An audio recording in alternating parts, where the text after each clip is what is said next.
ꯇꯣꯉꯥꯟ-ꯇꯣꯉꯥꯟꯕ ꯄꯥꯎꯆꯦꯁꯤꯡ ꯑꯃꯗꯤ social ꯃꯤꯗꯤꯌꯥꯗꯒꯤ ꯂꯧꯈꯠꯆꯕ ꯄꯥꯎꯁꯤꯡꯒꯤ update ꯄꯤꯖꯔꯤ꯫ ꯑꯍꯥꯟꯕꯗ ꯃꯔꯨꯑꯣꯏꯕ ꯄꯥꯎ ꯖꯦꯂꯤꯌꯥꯡꯔꯣꯡ ꯌꯨꯅꯥꯏꯇꯦꯗ ꯐ꯭ꯔꯟꯠ ZUFꯅ ꯈꯨꯠꯂꯥꯏ ꯄꯥꯏꯕ ꯔꯤꯐ꯭ꯌꯨꯖꯤꯁꯤꯡꯗ ZUF ꯅꯥꯒꯥ ꯇꯥꯕ ꯃꯐꯝꯁꯤꯡꯗ ꯅꯤꯌꯣꯝ ꯀꯥꯏꯅ ꯂꯩꯁꯤꯜꯂꯤꯕ ꯔꯤꯐ꯭ꯌꯨꯖꯤꯁꯤꯡ ꯆꯠꯈꯤꯅꯕ ꯈꯪꯍꯟꯈ꯭ꯔꯦ꯫ Ngarang athengba kuki oirangani haina singnaba ama Kangpokpigi Yaingangpao areada truckna thombada ama khutakta sire. Ngarang Sisipurda lakpa Barmagi Zomi ama odi Chatlaga sikre. Thuingaleng Muibagi Manipur Khongchat Authority saba yamanbadagi leibak miyam wagadori. President Tongba helicopter landing tawbada helipad namthakre. MDSF na Manipur lengakta thamkiba wafamsing thabakta onthoraktabagi mayokta matangkaktana sis work strike sangsinaba sem sakre. Hauzik pau sandongna pizari. Myanmar juntan akan mamongda lanthengnerba matung KLA na lusingba force tagi karin lausinkre. Myanmar junta gi lanmi singna current state ke leke kot makhoi gi oiba mapangal hengat hanba ngamkre. Makhoi na Thailand ga lona ba mafam ama oidiba town adu current National Liberation Army KNLA na lusingba resistance force dagi sweto gon haina khangnaba singdol adu amu hana ngarang munkre. Myanmar junta na haudik singdol adu lausin khraba matung current gi state ama oidiba leke ko gi ayama saru control to bangamkre.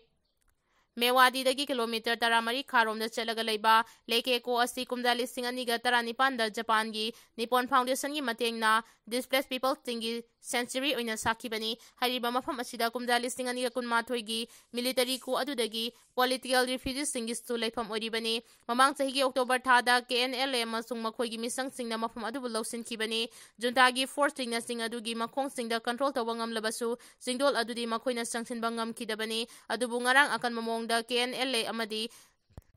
Jungsinaba force tinga Nongmei kapnaba matung singdol adusu makhoina lausin bangam ki Paugi source amana fongdorakpada haukiba yumsakaisa numitki leke kotki kha nongpoklomda kilometer 9 Chatlaga Leiba Minlet pan khungang adu lausinaba nakalani dagi akanba mawongda Nongmei kapnari hairi chahi asigi September thadagi juntagi force tingna Mayawadi dagi kha thangbaromda takshinba horakibani mafam aduda mikhalchu pangthokadoribani. Thuingaleng Muibagi Manipur Khongchat Mitai Sing Machin Manawni awabada mating pangnaw hairamu Naga Sing punsinba amasong mapangal kanba miyoi phurup oina sengatpa haibasi araiba nate haudik oiriba Naga Singgi apunba amasong NSCN-IM na haibada karimata hiktok ngamhandanaba honabada miyoi kaya ama hatkrabani hatpa yaba hatlaba kihanba yaba kihalaba yade haiba wakhalonsi mipung khudimakta khanganba ngamlaba matung Naga lalauba singi manungda ama oiriba NSCN-IM ase mapangal kanba lal haulup ama oirakpa ngamlakibani IM hairagasu khangnariba lal haulup asi mapangal sagatkiba mayamgi manungda hauji mangal naina Auto kilonchar ni hairiba Thungalen Muiba asisto amani Tihai Muiba kumjali singama chama pankuntra marigi Mars ahumda Ukhrul district ki Somdalda poki Mahagya school fawadi Ukhrul da tamlamki aduga makha tarakpada Imphal da Leiba DM college da amuk tamki madugi matung tarakpada Silong da Leiba Union Christian College amasung aroiba oina lisingama chama pan humdoida Guwahati gi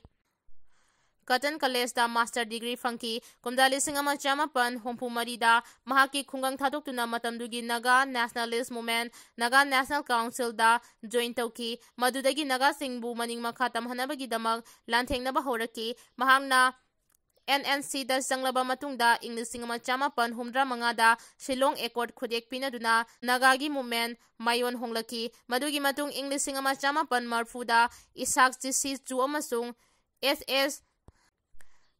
Kaplangna National Socialist Council of Nagalim NSCN lingkatki English singama chama pan marfuni panda NSCN anithongna khaiki amana su amasong muibana lusingba NSCN IM amasong atopa amana Kaplangna lusingba NSCN ki asini sathiraba hana sunabagi thaudok makhoi anigi marakta thoki asumna awaba kayagi marakta muiba IM gi General Secretary oiraki matam sangna hana sunaba inaita nabagi thaudok sing thokraba matung English singama chama pan Mauda taret ki Agastha India lengaka Nongmei kapa lepagi sign taunaki adugi matung tarakpada kumjale singani gatara mangada BJP na lusingba Narendra Modi gi lengak matamda framework agreement khudek minaki matamdudagi ngasi fawba India lengaka IM ga gi marakta pamdaba thodok amata thokhandana lairagli asumna IM na lusingba isakti taibangpal thadokre aduga auto kilonser ti hes muibana masagi sahi maudra sukre adubu mahak hojiksu wakhal mangba tawduna IM bu lusingli sahi yankai hena pokna famlamdam chomdal da lakhidraba matungda IM ni lusingba asti hauji mahagi pokna famlamdam chomdal da lakre mahak lising ani taragi me tarukta somdal da chanabagi damak Dimapur dagi laki adubu matamdugi lengaktuna mahakpu Manipur changba thingki mahangna Manipur gi leimaida netringai gi mamangda Manipur police ki personnel singa mahakpu nungsijaba nagagi naga miyamga khuthongnarakpada mahairoi ani siki aduga kaya amana asopan nangki thaudok aduda muibabu sathina ningba kahenki matam aduna so muibagi Manipur khongchat India government na ayaba piki tawbadadi Manipur government adi mahakpu Manipur da sanghankide muiba Manipur da sanghandabagi maruiba maram Manipur thugairaga Naga Singna Leiba apunba lengak amma semnanaba akanba demand leibadagine Manipur thugaiba haibasi yaningdaba mitaisina muibabu adugi matik tathiki miyangi ihul adu yenglaga matamdugi lengakna muibabu Manipur da sanghankide hauji IM gi matam sanglaba demand haibadi Naga taba lamakai administrative unit amagi makhada pungadabani haiba demand adu mami samlagle India government na su yadre aduga IM na so oithoklaroi dabadawna laure haiba simitai singda faure maram aduna sahi maudra suraba nagagi lusingba asina mahagi pokna famlamdamda laksabada mitai amata thingu haiba wahai haina kidre masigi maru oiba maramdi nagagi isininaw singna so mitai khudingmak na so nagagi manungda yauriba furup ayamba yelhomi maselni amasung machin manawni haibasi khangnaragle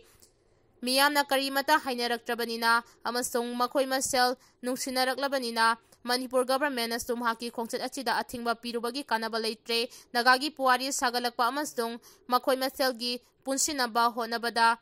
laukiba mahagi thawdang adu mitaina su Naga Singna su haudikti masak khangnaragle maduna maram oiraga mitaigi lup mayam amana su mahangna pokna famlamdamda lakhibada taram okli mitaigi civil society organization kharana su soidana unagani haibagi thajaba lei ti hais muibanga sidagi sayol ama haibadi thastigi kunmapan fawba mahak somdalda leigadawribani mahagi khongchat asina hinglengai matamgi aroiba khongchat su oiba yai mahakpu Nagagi masing yamlaba miyamna harau tayamna okli matang asida panjaningba wafamdi tangkholama sungmitai amadi Nagagi manung chaliba phurup ayamba mitai singi masin manawni haurakpam amatani aikoi puna Manipur imagi matambak asida hingminarakpani adubu mayek sengdaba wakholon kharana aikoi bu tokhai badawna tawre mitop ama oina lawnare haudikti aikoi wakhal taminare aikoi istil inawni haiba khangminarabanina mitaiga Nagaga masin manawni awaba tarakpada mateng pangnaw haiba khonjal asi nahangna somdalda leiringida amuktadi lauramu haijani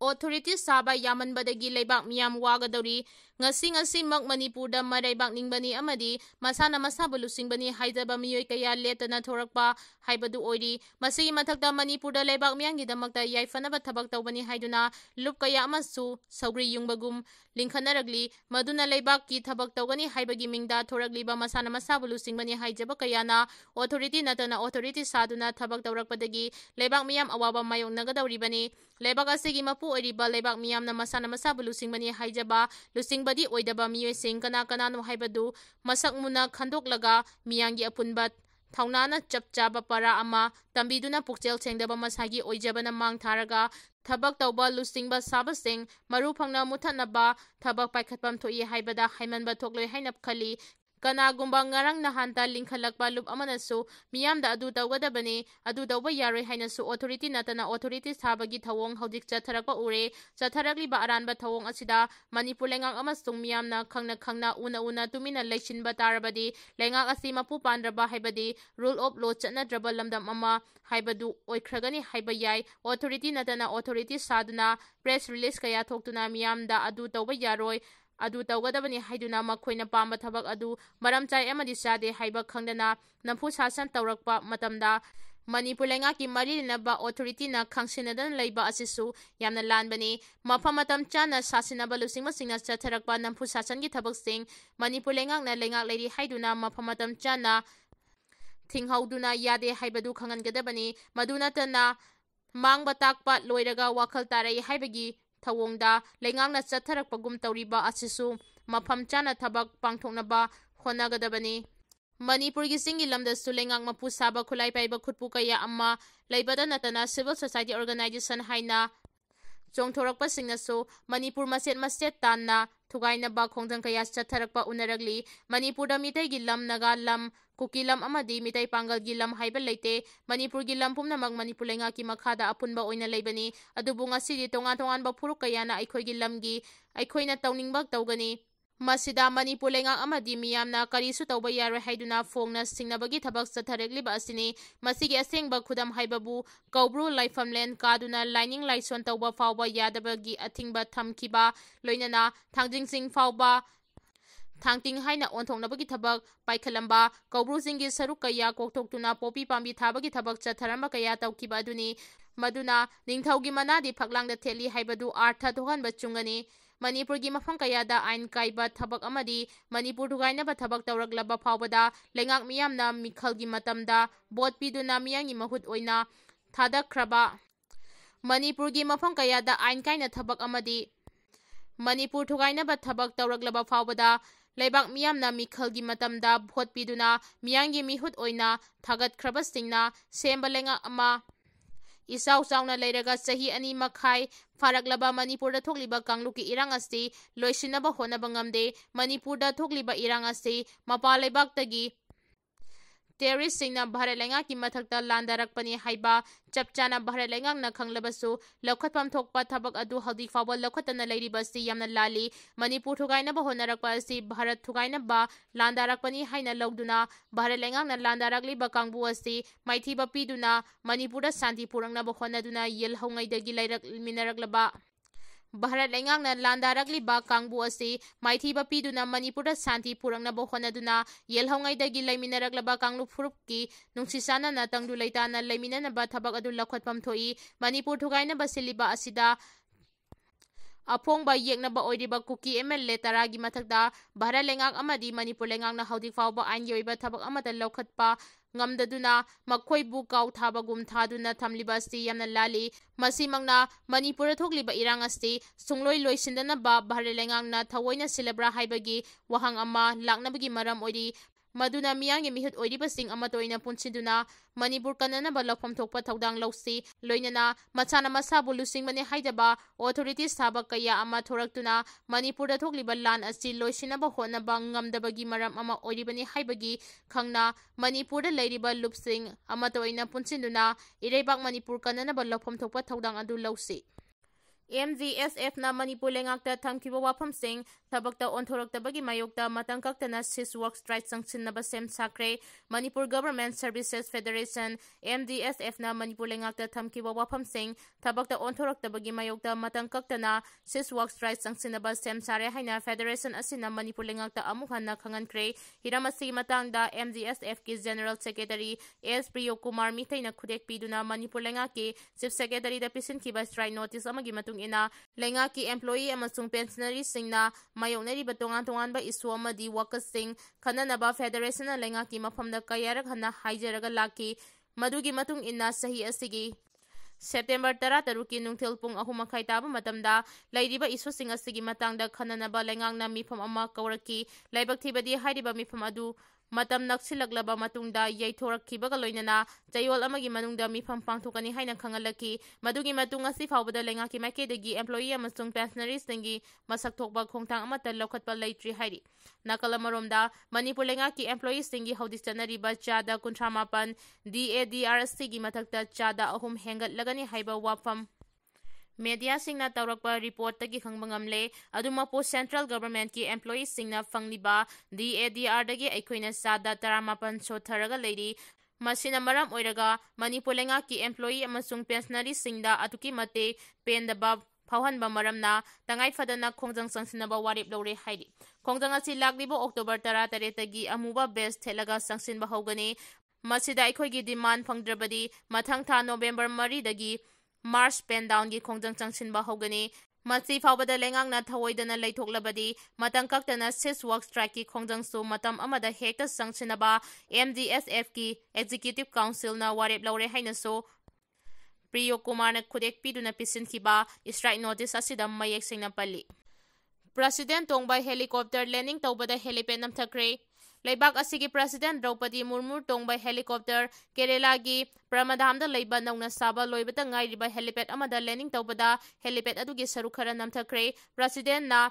Sabarimala Temple da chatpagi lambida thodok adu thokibani matung tarakpada President Murmu na gari tongduna Sabarimala gi singkhong phawba chatki helipad ki saruk khara namthakibagi thodok thokraba matungda police personnel amasung air force ki personnel kaya marumna mafum adu da sangchanduna Indian Air Force ki Mi-17 helicopter adu puthaduna leiriba mafum adu dagi inthokna bahonaki thodok asida President Draupadi Murmu khudong thibadi nanghaukide